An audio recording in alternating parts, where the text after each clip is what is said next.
நண்பர்களே வணக்கம். இன்றைக்கி எங்கள் வீட்டில் வந்து கெளுத்தி மீன் குழம்பு. நான் இப்போ தான் சப்பாய் பண்ணுறேன். எந்த மீன் எடுத்து வாங்கினாலும் நம்ம வந்து கொஞ்சம் சாம்பல் போட்டுக்கிட்டோம்னா அந்த பிசு பிசு தன்மை போயிடும். இந்த சாம்பல் போட்டு நான் சப்பாய் பண்ணிக்கிட்டு இருக்கேன். இது பிள்ளை முரலுன்னு சொல்லுவாங்க. இது வந்து நல்லா சப்பாய் பண்ணிட்டோம்னா நல்லாயிருக்கும். இது மீன்கார் வந்து என் பேத்திக்காண்டி கொடுத்துட்டு போனாங்க. இதை சப்பாய் பண்ணி நல்லா என் பேத்திக்கு நல்லா லைட்டாக எண்ணெய் விட்டு அதை வறுத்து கொடுக்கணும்.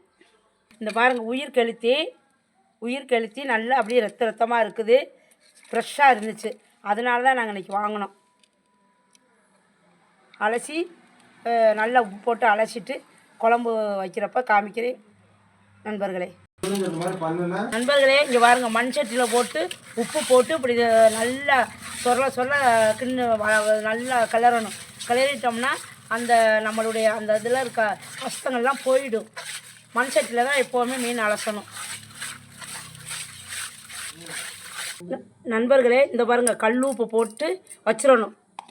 நல்லா குளிக்க வச்சுட்டு மீன் நல்லா மசாலையெல்லாம் போட்டு வதக்கிட்டு அதுக்கு பின்னாடி தான் நம்ம வந்து மீன் அள்ளி போடணும். கொதிக்கணும், மழை கொண்டணும் குழம்பு. நண்பர்களே, இல்லை ஆன் பண்ணலை. இந்த பாருங்கள், அழகாக மசாலையெல்லாம் போட்டு தாளிச்சிட்ருக்கேன்.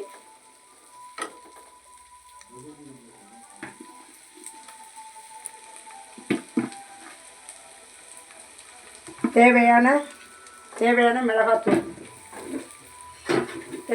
மிளகாத்தூள் போட்டாச்சு.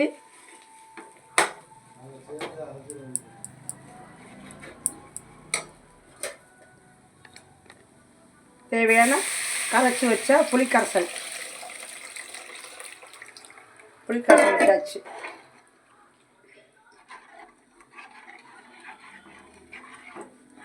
குழம்பு கொதியுது.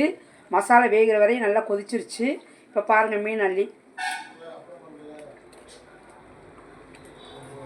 நண்பர்களே, மீன் வந்து இப்படி ஒத்தையாக எடுத்து போடணும். நாங்கள் வந்து வீட்டில் அரைச்ச பொடி தான் வச்சுருக்கோம். கடையிலலாம் வாங்க மாட்டோம். வீட்டில் அரைச்ச பொடி தான். நீட்டாக இருக்கும். குழம்பு சூப்பராக இருக்கும். எல்லாமே நாங்கள் வந்து என்றைக்குமே கடையில் வாங்கி பொடி செய்ய மாட்டோம். எங்களுக்கு அது பிடிக்காது. அழகாக குழம்பு நல்லா குழன்னு வற்றினோடனே மீனை போட்டு குழம்பு இறக்கினோம்னா சூப்பராக இருக்கும். நண்பர்களே, இந்த குழம்பு ரெடி ஆயிடுச்சு. நல்லா நீட்டாக கெளுத்தி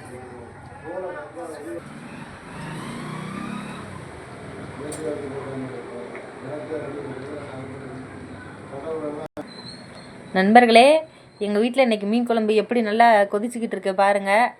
நல்லா கடல் கெளுத்தி நல்ல மீன். எங்கள் அத்தை வச்ச மீன் குழம்பு நல்லா சூப்பராக இருக்குது.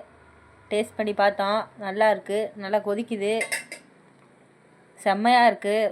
பாருங்கள் எப்படி இருக்குன்னு பாருங்கள். எனக்கு மீன் குழம்பு நான் வச்சதில்லை, எங்கள் அத்தை தான் வச்சாங்க. செம்மையாக இருக்குது பாருங்கள். நல்லா ஒன்று ஒன்றா கொதிச்சுக்கிட்டு இருக்கு. பயங்கரமாக இருக்குது.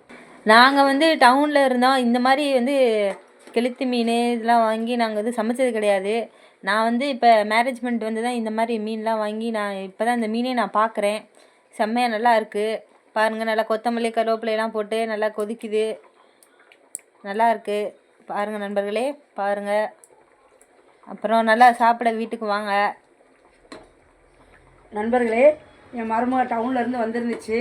அதனால் அதுக்கு மீன் குழம்பு தெரியாது. இன்றைக்கிங்க அதுக்கு தகுந்த மாதிரி ஒரு கெளுத்தி மீன் வந்தது. அந்த கெளுத்தி மீனை வாங்கி இப்படி தாம்மா செய்யணும்னு சொல்லி கொடுத்துருக்கேன். அடுத்த முறை என் மருமகள் செய்வார்கள். அடுத்த வீடியோ சந்திப்போம். அனைவரும் வாங்க, சாப்பிடலாம். அத்தை நல்லா சூப்பராக வச்சுருக்கீங்க. இந்த மாதிரி நான் வச்சு பார்த்ததே இல்லை. நல்லா வச்சுருக்கீங்க. அடுத்த தடவை நான் செய்கிறேத்த. சரித்த, ஓகே. செம்மையாக இருக்குது. சரி, ஓகே. அடுத்த வீடியோவில் சந்திப்போம் நண்பர்களே. மீன் குழம்பு சாப்பிட அனைத்து நண்பர்களும் வீட்டுக்கு வாங்க.